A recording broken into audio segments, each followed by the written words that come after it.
बुलढाणा जिल्ह्यात भाजपनं शिवसेनेला कात्रजचा घाट दाखवलाय। पालकमंत्री पांडुरंग फुंडकरांनी ऐनवेळी राष्ट्रवादीसोबत घरोबा करत सत्ता स्थापन केली। राष्ट्रवादी काँग्रेस आणि अपक्षांच्या साथीनं भाजपचा अध्यक्ष विराजमान झालाय।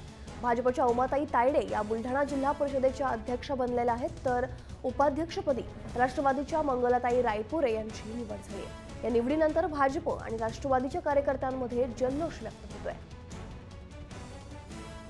दरम्यान या विजयानंतर पालकमंत्री आणि राज्याचे कृषी मंत्री पांडुरंग फुंडकरांशी बातचीत केलेली आहे आमचे प्रतिनिधी राहुल खंदारे यांनी। जिल्ह्यामध्ये आता भाजपने या ठिकाणी सत्ता स्थापन केली आहे, त्यावर बोलायला आपल्यासोबत पांडुरंग फुंडकर आहेत, जे राज्याचे कृषी मंत्री आहेत। भाऊसाहेब, काय सांगाल? राष्ट्रवादीला घेऊन सत्ता तुम्ही स्थापन केली, यावर काय सांगाल?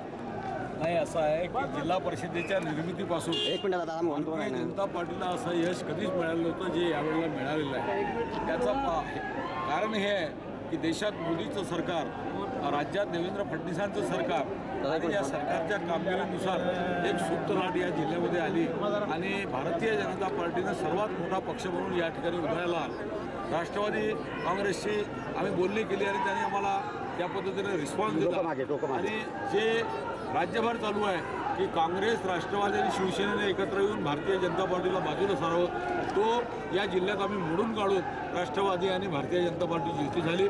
सर्व जिल्ह्यासाठी ही आनंदाची गोष्ट आहे आणि ही युती 5 वर्ष टिकणार आहे। राज्यात किंवा इतर कुठेही काही उलथावाद झाला तरी या युतीला काही फरक पडणार नाही आणि ही युती पारदर्शीपणानं काम करून राज्याच्या विकासासाठी काम करेल हे निश्चित। बरोबर आहे, राज्याच्या विकासासाठी ही युती काम करेल। 5 वर्ष या युतीला धक्का लागणार नाही अशा प्रकारचे स्पष्ट भाऊसाहेब फुंडकर यांनी आपल्याला बोलताना सांगितलं आहे। राहुल खंदारे, जय महाराष्ट्र, बुलढाणा।